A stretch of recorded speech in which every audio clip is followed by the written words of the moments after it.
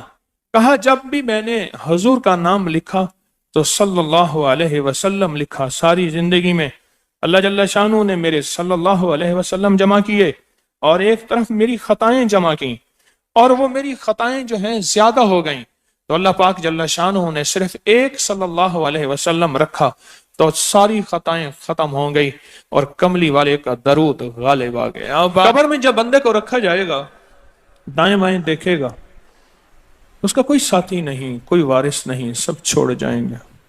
ایک حسین شخص دائیں بیٹھا اس کے سوالوں کا جواب دے رہا ہوگا، اور اس کے خوف میں اس کا ساتھی، اس کی وحشت میں اس کا ساتھی، اور اندھیرے میں وہ روشنی اور نور بن جائے گا.